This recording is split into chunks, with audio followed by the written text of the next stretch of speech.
Hello friends, नमस्कार। चलिए आज शुरू करते हैं अपना जीव जगत। यह वन शॉट ही रहेगा और हिंदी मीडियम में पढ़ लेते हैं इसको। तो चलिए शुरू करते हैं बिना देरी के। जीव जगत क्या है? तो जीव जगत कैसा निराला है, इनमें से कुछ मेन मेन टॉपिक पढ़ेंगे। देखते हैं, स्टार्ट करते हैं अपना ये टॉपिक। जीवों के विस्तृत प्रकारों की श्रृंखला विस्मयकारी है। असाधारण वास स्थान, चाहे वे ठंडे पर्वत, पर्णपाती वन, महासागर, अलवणीय जलीय झीलें, मरुस्थल अथवा गर्म झरनों जिनमें जीव रहते हैं, वे हमें आश्चर्यचकित कर देते हैं। सर पर दौड़ते घोड़े, प्रवासी पक्षियों, घाटियों में खिलते फूल अथवा आक्रमणकारी शार्क की सुंदरता विस्मय तथा चमत्कार का आह्वान करती है। पारिस्थितिक विरोध तथा समष्टि के सदस्यों तथा समष्टि और समुदाय में सहयोग अथवा यहाँ तक कि कोशिका में आणविक गतिविधि से पता चलता है कि वास्तव में जीवन क्या है। इन सब से हमें यह पता चलता है कि जीवन क्या है। इस प्रश्न में दो निर्विवाद प्रश्न है। पहला है तकनीकी है, जो जीव तथा निर्जीव क्या है। इसमें पहला यह क्वेश्चन है कि जीव और निर्जीव में क्या अंतर है। फिर है इसका उत्तर खोजने का प्रयत्न करता है। तथा दूसरा प्रश्न दार्शनिक है। दार्शनिक है दूसरा प्रश्न, यह जानने का प्रयत्न करता है कि जीवन का उद्देश्य क्या है। ये जो दार्शनिक प्रश्न है ना, वह यह उत्तर खोजने का प्रयत्न करता है कि जीवन का उद्देश्य क्या है। वैज्ञानिक होने के नाते हम दूसरे प्रश्न का उत्तर देने का प्रयास नहीं करेंगे। हम इस विषय पर चिंतन करेंगे कि जीव क्या है। अब जीव के बारे में पढ़ेंगे कि अर्थात जीव क्या है। फिर है जीव जगत में विविधता, यह है टॉपिक। यदि आप अपने आसपास देखें तो आप जीवों की बहुत सी किस्में देखेंगे। ये किस्में गमले में उगने वाले पौधे, कीट, पक्षी, पालतू अथवा अन्य प्राणी व पौधे हो सकते हैं। बहुत से ऐसे जीव भी होते हैं जिन्हें आप आंखों की सहायता से नहीं देख सकते। कि ऐसे भी जीव है जिन्हें हम अपनी आंखों की सहायता से नहीं देख सकते, अर्थात उन्हें देखने के लिए हम माइक्रोस्कोप का प्रयोग करते हैं। लेकिन आपके आसपास ही है। यदि आप अपने अवलोकन के क्षेत्र को बढ़ाते हैं तो आपको विविधता की एक बहुत बड़ी श्रृंखला दिखाई पड़ेगी। स्पष्टतः यदि आप किसी सघन वन में जाए, अर्थात घने वनों में जाए, तो आपको जीवों की बहुत बड़ी संख्या, कि जंगल में तो बहुत बड़े उसमें संख्याओं में जीव पाएंगे तथा उनमें कई किस्में दिखाई पड़ेगी और उसमें अलग अलग किस्म के जीव जंतु पाए जाते हैं, वो दिखेंगे अपन को। प्रत्येक प्रकार के पौधे, जंतु अथवा जीव जो आप देखते हैं किसी एक जाति स्पीशीज का प्रतीक है। यदि मान लो आप किसी भी चीज को देखते हो, किसी भी जानवर को देखते हो, तो वो उसे किसी एक जाति के रूप में मान सकते हैं कि ये एक जाति है। जैसे कोई मनुष्य है, मनुष्य की जाति अलग है। फिर गाय भैंस है, उनकी जाति अलग है। तो अब तक की ज्ञात तथा वर्णित स्पीशीज अर्थात जाति की संख्या लगभग 1.7 मिलियन से लेकर 1.8 मिलियन तक हो सकती है। हम इसे जैविक विविधता अथवा पृथ्वी पर स्थित जीवों की संख्या तथा प्रकार कहते हैं। आपने देख ही लिया कि ये जैव विविधता क्या है। जैव विविधता यह है कि ये जो पृथ्वी है, इसके ऊपर, पृथ्वी के ऊपर जो ये जीव जंतु पाए जाते हैं ना विभिन्न प्रकार के, तो उनकी स्पीसीज है। इनमें इतनी संख्या में ये जो जीव है, देख लो कितनी संख्या में है। ये 1.7 मिलियन से लेकर 1.8 मिलियन तक स्पीसीज हो सकती है। तो ये जैव विविधता कहलाती है। अर्थात पृथ्वी पर ये जो जीव जंतु है ना, उनकी संख्या और ये पाए जाने वाले जो भी पेड़ पौधे हैं, जैव जीव जंतु है, तो ये जीव जैविक विविधता कहलाती है। हमें यह स्मरण रखना चाहिए कि जैसे जैसे हम नए तथा यहाँ तक कि पुराने क्षेत्रों की खोज करते हैं, हमें नए नए जीवों का पता लगता रहता है। जैसे कोई भी चीज़ लगा लो आप, कोई पुरानी चीज़ है, वहाँ पे गए, कोई मिल गया अजनबी सा जानवर कोई ऐसे, तो मान लो कि उसकी खोज हो गई, नए नए जीवों का पता लग गया अपन को। जैसे मैं यहाँ हूँ, दूसरी जगह गया तो वहाँ पे कोई दूसरा मिल गया, तीसरा और अलग प्राणी मिल गया, तो मैं मतलब मुझे है ना अलग अलग जंतुओं की ऐसे देखने को मिलेंगे वो। जैसा कि ऊपर बताया गया है कि विश्व में कई मिलियन पौधे तथा प्राणी है। हम पौधों तथा प्राणियों को उनके स्थानीय नाम से जानते हैं। जैसे आप रेगिस्तान की तरफ जाओगे तो उनमें है ना, आप बाहर की और ऐसे देखोगे कि ये जो खेजड़ी का पेड़ है, वहीं पे खेजड़ी के नाम से जानेंगे। दूसरे गाँव में चले जाओगे तो किसी और के नाम से, झाटी के नाम से जानेंगे, कहीं और चले गए तो अलग नाम से। मतलब ऐसे है कि एक, जैसे एक पेड़ है ना, उसको अपन अलग-अलग स्थानों पे अलग-अलग नाम से जानते हैं। तो ये स्थानीय नाम एक ही देश के विभिन्न स्थान के अनुसार बदलते रहते हैं। यदि हमने ऐसी कोई विधि नहीं निकाली जिसके द्वारा हम किसी जीव के विषय में चर्चा कर सके, जो शायद इससे भ्रमकारी स्थिति पैदा हो सकती है। अगर मान लो कोई किसी ने बता दिया कि ये तो ये है, अब मैं बहस करने लग जाऊँ कि नहीं हमारे तो इसे ये बोलते हैं, ये तो भाई तुम्हारा पेड़ अलग है, हमारा तो अलग है, हम तो कुछ और बोलेंगे, ये कैसे हो सकता है? तो मतलब इस भ्रमकारी स्थिति को निकालने के लिए ना वैज्ञानिकों ने एक नामकरण पद्धति चलाई। फिर है, प्रत्येक जीव का एक मानक नाम होता है जिसे वह उसी नाम से सारे विश्व में जाना जाता है। उस पद्धति के अनुसार मतलब प्रत्येक जीव का है ना एक नाम, मानक नाम रख देते हैं। तो उसका नाम है ना जो उससे सारे विश्व में मतलब उसके नाम से जाना जाता है। फिर वो इस प्रक्रिया को हम द्विनाम पद्धति कहते हैं। द्विनाम पद्धति स्पष्ट नाम पद्धति तथा संभव है जब जीवों का वर्णन सही हो और हम यह जानते हो कि यह नाम किस जीव का है, तो इसे पहचानना कहते हैं। जैसे मान लो आम का पेड़ है, आम का नाम है जैसे मेंजिफेरा इंडिका है उसका नाम, तो वैज्ञानिक नाम। तो मैंने पहचान लिया कि ये तो आम का पेड़ है, किसी और ने भी जान लिया कि हाँ हाँ ये तो मेंजिफेरा इंडिका है। मतलब हम दोनों ने ऐसे पहचान लिया कि ये तो आम का ही पेड़ है, मेंजिफेरा इंडिका है। तो मतलब इसको है ना अपन पहचानना कहेंगे, पहचानना। अध्ययन को सरल करने के लिए अनेक वैज्ञानिकों ने प्रत्येक जीव जाति को वैज्ञानिक नाम देने की प्रक्रिया बनाई। अर्थात उन्होंने ये निश्चय किया कि ये जो जीव जंतु है ना, पेड़ पौधे हैं, इन सभी को अलग अलग वैज्ञानिक नाम देते हैं। इस प्रक्रिया को विश्व में सभी जीव वैज्ञानिकों ने स्वीकार किया और सभी वैज्ञानिक है ना, उन्होंने एक्सेप्ट कर लिया कि हाँ हाँ ये बात सही है। पौधों के लिए वैज्ञानिक नाम का आधार सर्वमान्य नियम तथा कसौटी है, जिनको international code of botanical nomenclature अर्थात आईसीबीएन में दिया गया। आईसीबीएन में से शॉर्ट में लिखते हैं हम, जैसे आई का इंटरनेशनल, सी का कोड हो गया, फिर बी का बोटेनिकल, एन का नोमेनक्लेचर, इसमें ओ साइलेंट है। फिर आप पूछ सकते हैं कि प्राणियों का नामकरण कैसे किया जाता है। अब आप ये पूछ सकते हैं कि प्राणियों का नामकरण कैसे किया जाता है। प्राणी वर्गीय विदों ने international code of zoological nomenclature बनाया। जैसे ये प्राणी वर्गीय की विदो है, अर्थात ये जो जंतुओं के वैज्ञानिक है ना, उन्होंने आईसीजेडएन बनाया। वैज्ञानिक नाम की यह गारंटी है कि प्रत्येक जीव का एक ही नाम रहे, अर्थात जीवों का है ना एक ही नाम रहना चाहिए। जैसे अलग जीव है तो उसको सारे विश्व में एक नाम से जाना जाना चाहिए। फिर है, किसी भी जीव के वर्णन से विश्व में किसी भी भाग में लोग एक नाम से बता सकें। वे यह भी सुनिश्चित करते हैं कि एक ही नाम किसी दूसरे ज्ञात जीव का ना हो, और वो जान जाते हैं कि एक ही नाम से हैं, दूसरा कोई नहीं है भाई। फिर है, जीव विज्ञानी ज्ञात जीवों के वैज्ञानिक नाम देने के लिए सार्वजनिक मान्य नियमों का पालन करते हैं। प्रत्येक नाम के दो घटक होते हैं। प्रत्येक नाम के दो घटक होते हैं, ये है ना ये मेन इंपॉर्टेंट है। बाद में क्वेश्चन भी आ सकता है इसे नीट के लिए, तो मैं इसे मोस्ट कर देता हूँ। दो घटक होते हैं, एक का नाम वंश, वो दूसरे घटक का नाम जाति। फिर है, इस प्रणाली को जिसमें दो नाम के दो घटक होते हैं उसे हम द्विनाम पद्धति कहते हैं। देखो इसमें दो नाम होते हैं तो इसे हम द्विनाम पद्धति के नाम से जानते हैं। फिर है, इस नामकरण प्रणाली को कैरोलस लिनियस ने सुझाया। अर्थात ये नामकरण प्रणाली है ना कैरोलस लिनियस ने दी। तो आप इसे भी हेडिंग के रूप में वो कर सकते हैं कि ये इसके वैज्ञानिक है ना कैरोलस लिनियस है। मतलब ये तो इम्पोर्टेंट लाइन है इनकी यहाँ से यहाँ तक। फिर है, इसका उपयोग सारे विश्व के जीव विज्ञानी करते हैं। दो शब्दों वाली नामकरण प्रणाली बहुत अधिक सुविधाजनक है। ये जो दो शब्द की प्रणाली है ना, ये बहुत ही सुविधाजनक है।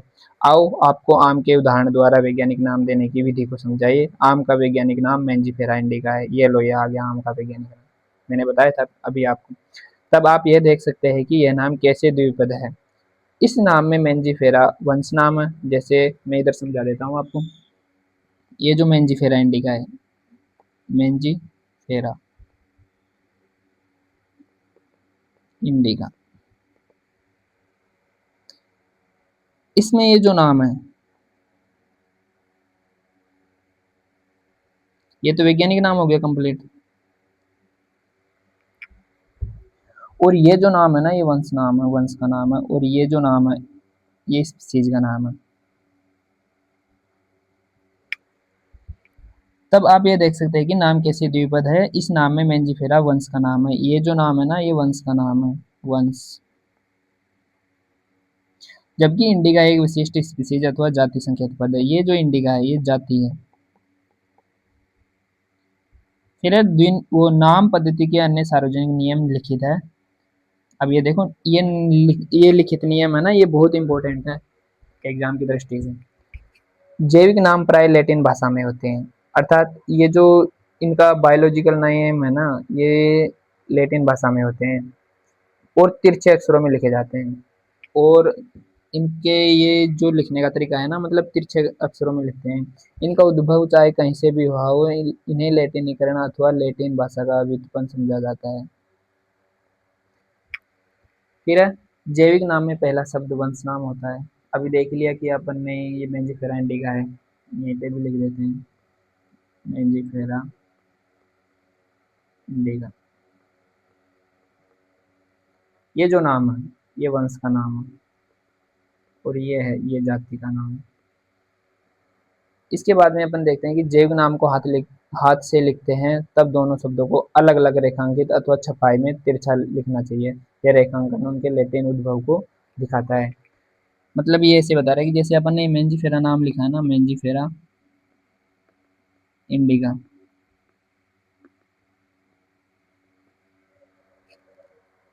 इसको हाथ से लिखते समय दोनों शब्दों को अलग अलग लिखना चाहिए। ये अब अलग अलग हो गए। मेंजिफेरा ये अलग हो गया, इंडिका ये अलग हो गया। फिर है अथवा छपाई में तिरछा लिखना चाहिए। अगर मैं किसी भी पत्रिका वगैरह, किसी भी टाइपिस्ट उसमें छापते हैं ना, तो इसे हम तिरछे रूप में लिखते हैं। फिर है यह रेखांकन उनके लैटिन उद्भव को दर्शाता है। और ये जो रेखांकन करते हैं ना, तो उनके लैटिन उद्भव को दर्शाता है कि ये लैटिन नाम है। पहला अक्षर जो वंश का नाम बताता है, वह बड़े अक्षर में होना चाहिए। जैसे अपन ने टाइप कर दिया मेंजिफेरा, MENGIPHERA, तो ये जो स्टार्टिंग का नाम है ना, प्रथम अक्षर, ये कैपिटल होना चाहिए, बड़े अक्षरों में। फिर इंडिका, INDICA, फिर इंडिका हो गया। इंडिका में ये मतलब छोटा होना चाहिए, इंडिका ऐसे करके। और ये जो मैं ऐसे लाइन खींच रहा हूँ ना, ये सही नहीं है, वो अलग अलग से ऐसे, ये तो ऐसे डिब्बे में रख रहा हूँ मैं तो। फिर है बड़ा होना चाहिए। जबकि जाति संकेत पद में छोटा अक्षर होना चाहिए। जाति में छोटा हो ही गया। मेंजिफेरा इंडिका के उदाहरण से इसकी व्याख्या कर सकते हैं। जाति संकेत पद के बाद अर्थात जैविक नाम के अंत में लेखक का नाम लिखते हैं और संक्षेप में लिखा जाता है। उदाहरणतः मेंजिफेरा इंडिका। जैसे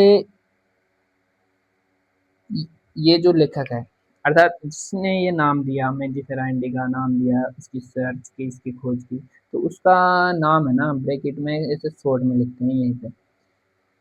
तो इसमें इसका अर्थ भी दे रखा है कि सबसे पहले इस स्पीशीज का वर्णन लिनियस ने किया था। फिर है यद्यपि सभी जीवों का अध्ययन करना लगभग असंभव है। सभी जीवों का अध्ययन अपन कर नहीं सकते, इसलिए असंभव है। इसलिए ऐसी युक्ति बनाने की आवश्यकता है जो इसे संभव कर सके। इस प्रक्रिया को हम वर्गीकरण कहते हैं, अर्थात क्लासिफिकेशन। फिर है वर्गीकरण की वह प्रक्रिया जिसमें कुछ सरलता से दृश्य गुणों के आधार पर सुविधाजनक वर्ग में वर्गीकृत किया जा सके। उदाहरण के लिए हम पौधों अथवा प्राणियों और कुत्ता, बिल्ली अथवा कीट को सरलता से पहचान लेते हैं। जैसे ही हम इन शब्दों का उपयोग करते हैं, उसे उसी समय हमारे मस्तिष्क में इन जीवों के ऐसे कुछ गुण आ जाते हैं जिससे उनका वर्ग संबंध अपने मस्तिष्क में दिखाई दे जाता है, या जिससे उनका उस वर्ग से संबंध होता है। जब आप कुत्ते के विषय में सोचते हो, तो आपके मस्तिष्क में क्या प्रतिबिंब बनता है? इस प्रकार आप कुत्ते को ही देखेंगे, न कि बिल्ली को। जैसे मैंने अगर ऐसे मान लो कि किसी की चीज़ के बारे में सोच लिया कि वो ऐसी है, किसी बिल्ली के बारे में सोच लिया कि बिल्ली कैसी है, जैसे बिल्ली का मैंने ऐसे सोच लिया, अब तो मैं बिल्ली तो सोचूंगा, बिल्ली का ही तो चित्र बनेगा मेरे मस्तिष्क में, ऐसे थोड़ी है कि कुत्ते का बन गया। फिर है यदि एल से एल्सेशियन के विषय में सोचे, तो हमें पता चल लगता है कि हम किसके विषय में चर्चा कर रहे हैं। इसी प्रकार मान लो हमें स्तनधारी कहना है, तो आप ऐसे जंतु के विषय में सोचोगे जिसके बाह्य कान और शरीर पर बाल होते हैं। इस प्रकार पौधों में यदि हम गेहूं के विषय में चर्चा करें तो हमारे मस्तिष्क में गेहूं का पौधा आ जाएगा। इसलिए ये सभी कुत्ता, बिल्ली, स्तनधारी, गेहूं, चावल, पौधे, जंतु आदि सुविधाजनक वर्ग है जिनका उपयोग हम पढ़ने में करते हैं। इन वर्गों की वैज्ञानिक शब्दावली टेक्सा है। अर्थात जो अपन ऐसे शब्दों में ऐसे पढ़ते हैं ना, तो इनको जो सुविधाजनक अपन को लगता है, तो उनकी ये जो वैज्ञानिक प्रणाली है ना, ये टेक्सा है। इनकी ये जो शब्दावली है ना, टेक्सा, यहाँ आपको स्वीकार करना चाहिए कि टेक्सा विभिन्न स्तर पर सही वर्गों को बता सकता है। अर्थात ये जो टेक्सा है ना, मतलब ये जो अलग अलग वर्ग के जीव है, अलग अलग वर्ग के पौधे हैं, उन सभी को बता सकता है। पौधा भी एक टेक्सा है। जैसे किसी भी पौधे का नाम ले लो आप, रख लो, याद कर लो कोई सा भी, तो वह भी एक टैक्सा है। जैसे गेहूं भी एक टैक्सा है। इसी प्रकार जंतु, स्तनधारी, कुत्ता, ये सभी टैक्सा है। लेकिन क्या आप जानते हैं कि कुत्ता एक स्तनधारी और स्तनधारी प्राणी है। इसलिए प्राणी, स्तनधारी तथा कुत्ता विभिन्न स्तरों पर टैक्सा को बताता है। इसलिए गुणों के आधार पर सभी जीवों को विभिन्न टैक्सा में वर्गीकृत कर सकते हैं। गुण जैसे प्रकार, रचना, कोशिका की रचना, विकासीय प्रक्रम तथा जीव की पारिस्थितिक सूचनाएं आवश्यक है और आधुनिक वर्गीकरण अध्ययन के आधार है। इसलिए विशेषीकरण, पहचान, अभिज्ञान, वर्गीकरण तथा नाम पद्धति आदि ऐसे प्रक्रम हैं जो वर्गीकी के आधार है। अर्थात इसमें ऐसे बताया है कि ये जो नाम अपन ऐसे सोच के ऐसे याद करते हैं, उनके आधार पर वर्गों को ऐसे बांट देते हैं कि ये कुत्ता भी एक टैक्सा है, पौधा भी एक टैक्सा है। तो उन सभी चीज़ों का ये जो प्रक्रम है, विकासीय प्रक्रम, और उनकी ये सूचनाओं का अपन पता लगा लेते हैं ना, तो ये आधुनिक वर्गीकरण के अध्ययन का आधार है। फिर है वर्गीकी कोई नई नहीं है। मानव सदैव विभिन्न प्रकार के विषयों, जीवों के विषय में अधिकाधिक जानने का प्रयत्न करता रहा है, विशेष रूप से उनके विषय में जो उनके लिए अधिक उपयोगी थे। आदि मानव को अपनी मूलभूत आवश्यकताओं जैसे भोजन, कपड़े, आश्रय के लिए नए नए स्रोत खोजने पड़ते थे। इसलिए विभिन्न जीवों के वर्गीकरण का आधार उपयोग पर आधारित था। फिर है काफी समय से मानव विभिन्न प्रकार के जीव के विषय में जानने और उनकी विविधता सहित उनके संबंध में रुचि लेता रहा है। अध्ययन की इस शाखा को वर्गीकरण पद्धति कहते हैं। अर्थात काफी समय से मानव है ना, विभिन्न प्रकार के जीवों के विषय में जानने की और उनके विविधता सहित उनके संबंध के बारे में जानने में इंटरेस्ट लेता है। तो इस अध्ययन की इस शाखा को है ना वर्गीकरण पद्धति कहते हैं, अर्थात सिस्टेमेटिक्स। सिस्टेमेटिक्स याद कर लेना, ये सिस्टेमेटिक्स इंपॉर्टेंट है। ये काफी समय से मानव विभिन्न प्रकार के जीवों के विषय में जानने और उनकी विविधता सहित उनके संबंध में रुचि लेता रहा है। अध्ययन की इस शाखा को वर्गीकरण पद्धति या सिस्टेमेटिक्स कहते हैं। सिस्टेमेटिक्स शब्द लैटिन शब्द सिस्टेमा से बना है, ये याद कर लेना, जिसका अर्थ है कि जीवों की नियमित व्यवस्था। इसका अर्थ है ना जीवों की नियमित व्यवस्था है। ये जो है ना, लेनियस ने अपने पब्लिकेशन का टाइटल सिस्टमा नेचुर चुना। ये भी याद कर लेना कि इसमें बाद में क्वेश्चन आ जाएगा कि ये जो लेनियस है ना, इसने इसके पब्लिकेशन का टाइटल क्या चुना था, तो बता देना कि सिस्टमा नेचर चुना था। वर्गीकरण पद्धति में पहचान, नाम, पद्धति तथा वर्गीकरण को शामिल करके इस क्षेत्र को बढ़ा दिया गया है। वर्गीकरण पद्धति में जीवों के विकास से संबंधित का भी ध्यान रखा गया है। चलिए पढ़ते हैं अब वर्गीकरण वर्ग। वर्गीकरण वर्ग क्या है? वर्गीकरण एकल सोपान प्रक्रम नहीं है, बल्कि इसमें पदानुक्रम सोपान होते हैं जिसमें प्रत्येक सोपान पद अथवा वर्ग को प्रदर्शित करता है। चूंकि संवर्ग समस्त वर्गी की व्यवस्था है, इसलिए इसे वर्गी के संवर्ग कहते हैं।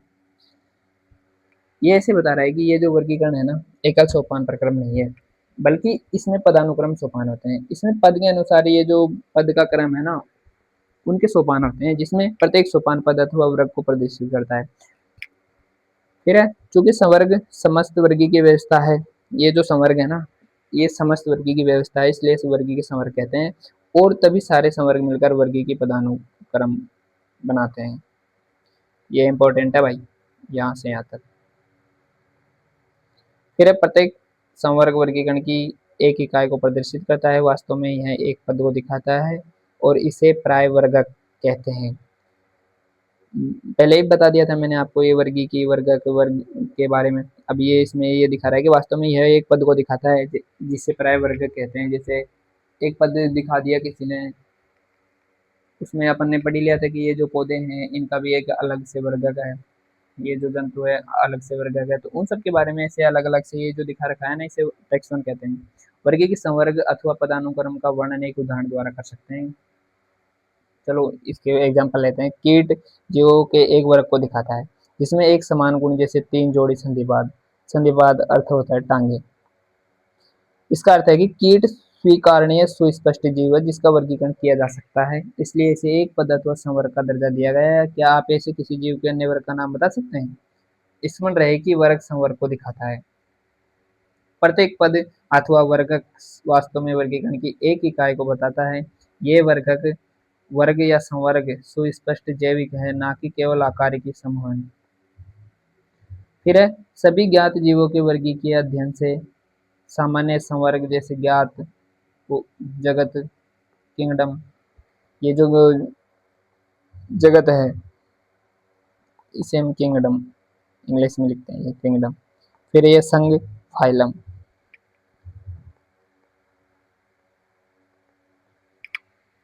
अर्थात डिवीजन अथवा भाग पौधों के लिए है। वर्ग क्लास गण ऑर्डर कुल फैमिली वंश जाति का विकास हुआ है। पौधों तथा प्राणियों दोनों में स्पीशीज सबसे निचला संवर्ग में आती है। अब आप यह प्रश्न पूछ सकते हैं कि किसी जीव को विभिन्न संवर्गों में कैसे रखते हैं। इसलिए मूलभूत आवश्यकता व्यष्टि अथवा उसके वर्ग के गुणों का ज्ञान होना है। यह समान प्रकार के जीवों तथा अन्य प्रकार के जीवों में समानता तथा विभिन्नता को पहचानने में सहायता करता है। अब इसमें अपन ये देखेंगे, इसमें बता दिया कि ये जो सभी जीव हैं उनके लिए अलग अलग से वर्ग बनाए गए हैं। ये पौधों के लिए भाग और जंतुओं के लिए संघ है। सबसे बड़ा ये जगत है, सबसे छोटी ये स्पीशीज है। तो इनके बारे में अपन ने देखेंगे।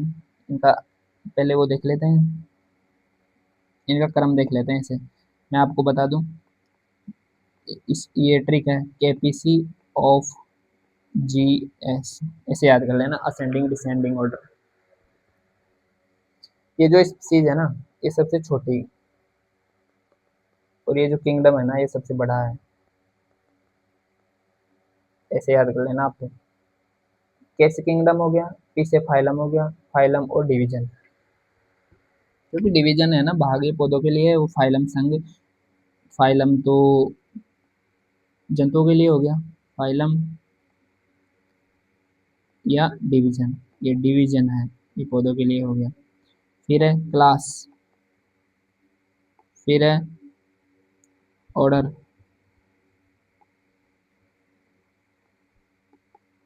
फैमिली, जी से जीनस। अर्थात अब आप ये देख लो,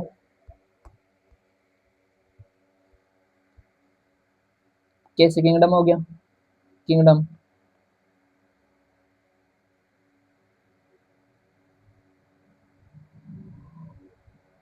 क्या हो गया ये? हाँ, कैसे किंगडम हो गया, कौन सा रह गया, नहीं रहा ना कोई भी। अब इसके बाद में देखते हैं अपन स्पीसीज। वर्गीकी अध्ययन में जीवों के वर्ग जिसमें मौलिक समानता होती है उसे स्पीसीज कहते हैं। ये देख लो, ये इंपॉर्टेंट है इसकी लाइन, जिसमें मौलिक समानता होती है उसे स्पीसीज कहते हैं। अर्थात ऐसे बता रहा है कि ये जो वर्गक है ना, उसके अध्ययन में जीवों के वर्ग जिसमें मौलिक समानताएं होती है।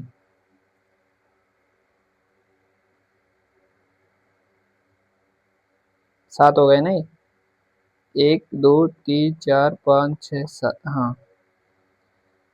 यह है, हम किसी भी स्पीसीज को उसमें समीपस्थ संबंधित स्पीसीज से उनके आकारिकी विभिन्नता के आधार पर उन्हें एक दूसरे से अलग कर सकते हैं। हम इसके लिए मैंजिफेरा इंडिका आम, सोलेनम ट्यूबरसम आलू तथा पैंथेरा लेओ शेर के उदाहरण लेते हैं। इन सभी तीनों नामों में इंडिका है, ट्यूबरोसम है, तथा लियो जाति है, ये जाति के संकेत है, पद है, जबकि पहले शब्द मेंजिफेरा, सोलेनम तथा पैंथेरा वंश के नाम है। जैसे अपन ने पहले भी पढ़ा था कि ये जो वंश है जाति का नाम अलग अलग से है, जैसे मेंजिफेरा,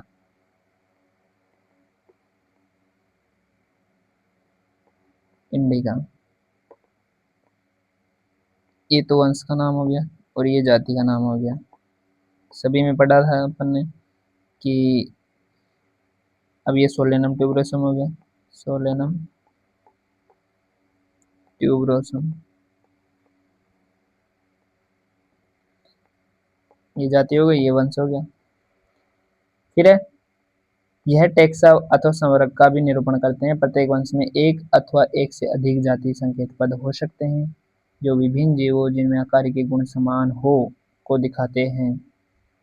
उदाहरणार्थ पैंथेरा में एक अन्य जाति संकेत पद है जिसे टाइग्रिस कहते हैं, बोलते तो इसे टाइग्रिस है, लेकिन वो तो लिख देते हैं ना कि ये तो एनसीईआरटी ने लिख दिया कि टिग्रिस है, टिग्रिस हो गया। सोलेनम वंश में नाइग्रम, मेलांजिना भी आते हैं। मानव की जाति है सेपियंस जो होमो वंश में आता है, इसलिए मानव का वैज्ञानिक नाम होमो सेपियंस है। अभी आपसे कोई पूछ लेगा कि मानव का वैज्ञानिक नाम क्या है, तो आप तुरंत बता देना कि होमो सेपियंस है।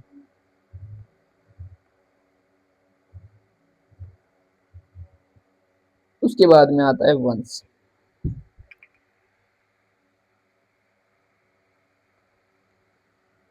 अर्थात जीनस। वंश में संबंधित स्पीशीज का एक वर्ग आता है, अर्थात ये जो वर्ग है ना, इसमें स्पीशीज है ना, जो जाति है उसका एक वर्ग आता है, मतलब जो भी उनमें समानता है ना वो वर्ग में रखी जाती है, वर्ग में वंश में रखी जाती है, जिसमें स्पीशीज के गुण अन्य वंश में स्थित स्पीशीज की तुलना में समान होते हैं। अर्थात जिसे जाति है, किसी की भी जाति है, उनके जो गुण है वंश में रख दिए दोनों के, जैसे दोनों के गुण है ना तो वंश में रख देते हैं इसको। हम कह सकते हैं कि वंश समीपस्थ संबंधित स्पीशीज का एक समूह है। उदाहरणार्थ आलू, टमाटर और बैंगन। ये जो आलू है, टमाटर है, बैंगन हो गया, एक का नाम तो ये सोलेनम ट्यूबरोसम हो गया, एक का नाम ये सोलेनम मेलेंजिना हो गया। तो इनका नाम, इनको है ना हम एक ही वंश में रख देते हैं। ये दोनों अलग अलग स्पीशीज है लेकिन ये सभी सोलेनम वंश में आते हैं। अर्थात ये जो एक का नाम सोलेनम हो गया था ना, सोलेनम ट्यूबरोसम, ट्यूबरोसम, और एक का नाम हो गया था सोलेनम मेलेंजिना।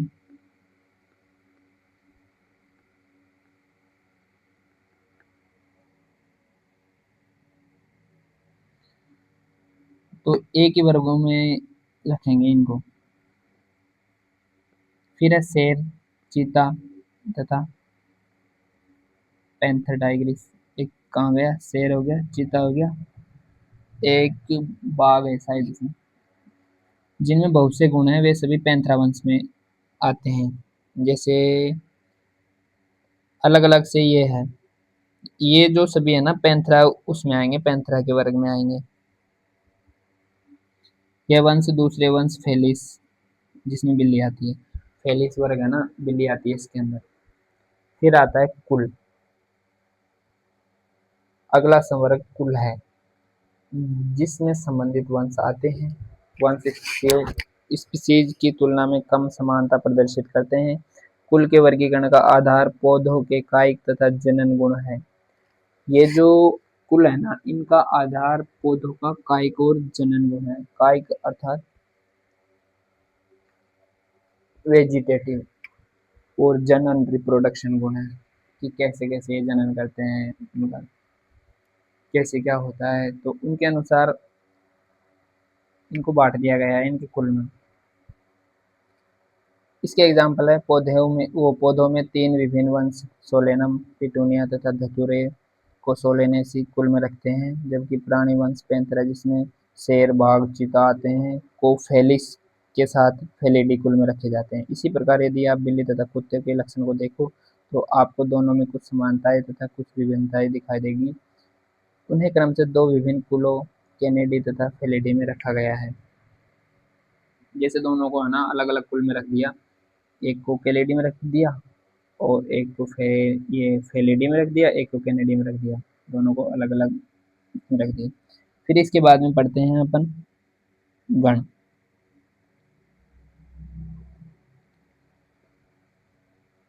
गण में देखेंगे कि पहले आपने इसमें दे रखा है कि आपने पहले देखा है कि संवर्ग जैसे स्पीशीज, वंश तथा कुल समान तीनों लक्षणों पर आधारित है। प्राय गण तथा अन्य उच्चतर वर्गीय संवर्ग की पहचान लक्षणों के समूह के आधार पर करते हैं। गण में उच्चतर वर्ग होने के कारण कुलों के समूह होते हैं। अर्थात ये जो गण में उच्चतर वर्ग है ना उसके कारण कुल के समूह होते हैं जिनके कुछ लक्षण एक समान होते हैं, और उनमें है ना जो कुछ लक्षण है ना एक समान होते हैं, जिसमें एक जैसे लक्षण कुल में शामिल विभिन्न वंश की अपेक्षा कम होते हैं। पादप कुल जैसे कॉनवोल्वुलेसी, सोलेनेसी को पोलिसोनियलस गण में रखा गया है। इसका मुख्य आधार पुष्पी लक्षण है। अर्थात ये जो पुष्पी लक्षण है ना इसका मुख्य आधार है इस गण का। जबकि प्राणी कार्निवोरा गण में फेलिडी तथा कैनिडी कुलों को रखा गया है। ये जो कार्निवोरस है उस गण में है ना कार्निवोरा गण में फेलिडी और कैनिडी कुल के जंतुओं को रखा गया है, अर्थात कैनिडी या फेलिडी कुलों को रखा गया है। फिर इसके बाद में पढ़ते हैं वर्ग। इस संवर्ग में संबंधित गुण ये गण आते हैं। गण ये जो अपन ने ऑर्डर पढ़ लिए थे ना, तो ये इनमें जो समानताएं थी ना वो अब वर्ग में आएगी। जैसे अलग अलग गण के अलग अलग रख दिए इसमें, तो इसमें है ना दोनों के जिसमें समानता होगी ना वो वर्ग में रखे जाएंगे। उदाहरणार्थ प्राइमेट्स गण जिसमें बंदर, गोरिल्ला तथा गिबोन आते हैं, ये प्राइमेट्स मादाएं होती हैं। प्राइमेट्स मादाएं क्या प्राइमेट्स प्राणी होते हैं। और कार्निवोरा गण जिसमें बाघ, बिल्ली तथा कुत्ता आते हैं। कार्निवोरा का अर्थ होता है वैसे कार्निवोरस मांसाहारी। ये जो बाघ है ना ये शिकार करता है, पता है आपको, मांस वगैरह खाता है। ये बिल्ली भी है, बिल्ली भी मांस वगैरह खाती है। कुत्ता है फिर को मेमेलिया वर्ग में अर्थात स्तनधारी वर्ग में रख दिया है इनको। इसके अतिरिक्त मेमेलिया वर्ग में अन्य गण भी आते हैं। फिर है लास्ट का संघ, सेकेंड लास्ट वर्ग जिसमें जंतु जैसे मछली, उभयचर, सरीसृप, पक्षी तथा स्तनधारी आते हैं। अगले उच्चतर वर्ग संवर्ग जिसे संघ कहते हैं का निर्माण करते हैं। इन सभी को एक समान गुणों में रखा गया है। जैसे पृष्ठ, रज्जु अर्थात नोटोकॉर्ड तथा पृष्ठीय खोखला तंत्रिका तंत्र होने के कारण इनको कोर्डेटा संघ में रख दिया गया है। पौधों में इन वर्गों जिसमें कुछ ही एक समान लक्षण होते हैं को उच्चतर संवर्ग भाग डिवीजन में रखा गया है। अर्थात ऐसे दिखा रहा है कि ये जो फाइलम है ना ये तो जंतुओं के लिए है, जंतुओं के लिए, और ये जो भाग है ये पौधों के लिए है। इसके बाद में आता है लास्ट सबसे बड़ा किंगडम, जगत। इसमें सभी को ही रख देते हैं। जैसे जंतु के वर्गीय के तंत्र में विभिन्न संघों के सभी प्राणियों को उच्चतम संवर्ग जगत में रखा गया है, जबकि पादप जगत में विभिन्न भाग के सभी पौधों को रखा गया है। विभिन्न संघों के सभी प्राणियों को एक अलग जगत एनिमिलिया में रखा गया है, जिससे कि उन्हें पौधों से अलग किया जा सके। पौधों को प्लांटी जगत में रखा गया और जंतुओं को एनिमिलिया जगत में रखा गया। भविष्य में हम इन दो वर्गों को जंतु तथा पादप जगत कहेंगे। इनमें स्पीशीज से लेकर जगत एक विभिन्न वर्गीय के संवर्ग को आरोही क्रम में दिखाया गया है। ये रहा असेंडिंग।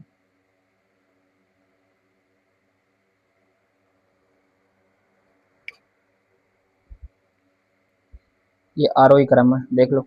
जाति सबसे छोटी, छोटी एंड ये बड़ा। इसमें विभिन्न टैक्सा का उचित वैज्ञानिक स्थान देने में सुविधा होती है। फिर चित्र देख लो, पदानुक्रम को देख लो। ये रहा, ये आरोही क्रम है इसका। क्या आप इस व्यवस्था के आधार पर स्मरण कर सकते हैं? उदाहरण के लिए जैसे जैसे हम इस किसी से जगत की ओर ऊपर जाते हैं वैसे ही समान गुणों में कमी आती जाती है। जैसे जैसे हम जगत में ऊपर जाते हैं ना, उनमें ये जो गुण है ना उनमें कमी आती रहती है। सबसे नीचे जो टेक्सा होगा उसके सदस्यों में सबसे अधिक समान गुण होंगे। जैसे जैसे उच्चतर संवर्ग की ओर जाते हैं उसी स्तर पर अन्य टेक्सा के संबंध में निर्धारित करना अधिक कठिन हो जाता है। इसलिए वर्गीकरण की समस्या और भी जटिल हो जाती है। फिर है ये सारणी दे रखी है ऊपर, इसमें देख लो। कुछ सामान्य जीव जैसे घरेलू मक्खी, हाँ घरेलू मक्खी, मानव, आम तथा गेहूं के विभिन्न वर्गीय संवर्गों को दिखाया गया है। वर्गीय संवर्ग सहित कुछ जीव है जैसे देख लो आप, ये रहा, ये सारणी है। मानव है, होमो सेपियंस है इसका वैज्ञानिक नाम, इसका वंश है होमो, कुल है होमोनिडी, गण है ये प्राइमेट्स है, प्राइमेट्स नर है, मादा इसके अंदर ही आते हैं ये।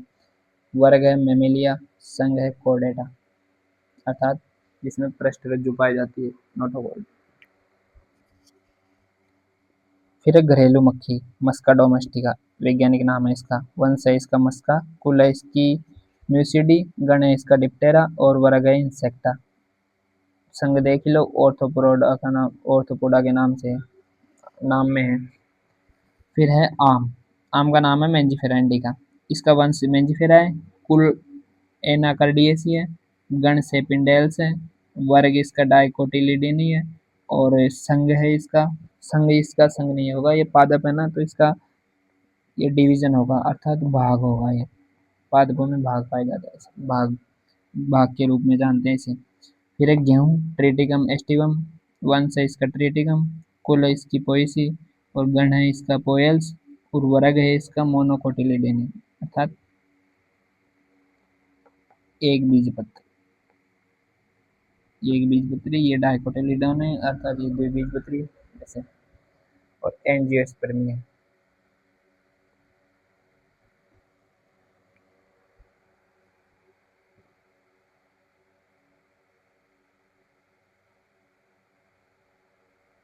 इसके बाद में अपन देखते हैं सारांश। जीव जगत में प्रचुर मात्रा में विविधता दिखाई देती है।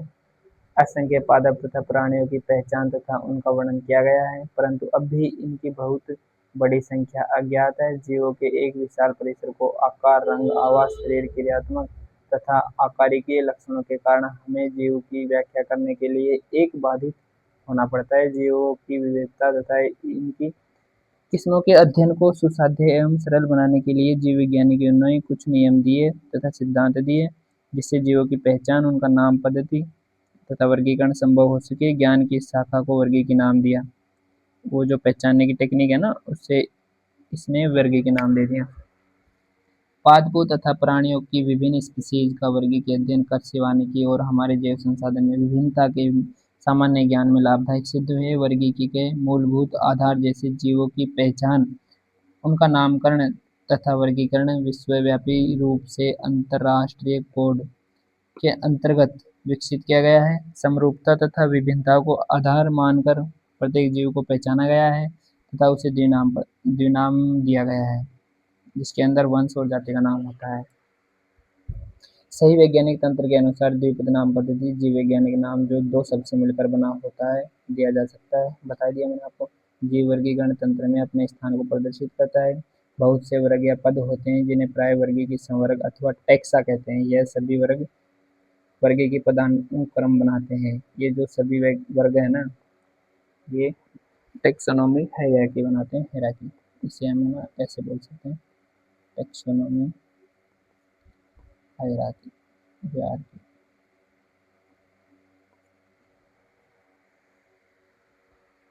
चलिए धन्यवाद। कैसा लगा आपको ये डायरेक्ट ऐसे पढ़ के लाइन बाय लाइन? हमारी ये पहली क्लास थी, इसमें फर्स्ट चैप्टर था और अब आगे दूसरा चैप्टर पढ़ेंगे। तो धन्यवाद, मिलते हैं नेक्स्ट वीडियो में। जय हिंद, जय भारत। वीडियो को लाइक करना, सब्सक्राइब करना और शेयर करना। आगे इससे भी बढ़िया मतलब अच्छे तरीके से समझेंगे। ये तो क्या है मतलब नई नई क्लास है ना, तो ऐसे हो रहा है थोड़ा बहुत। तो चलिए धन्यवाद।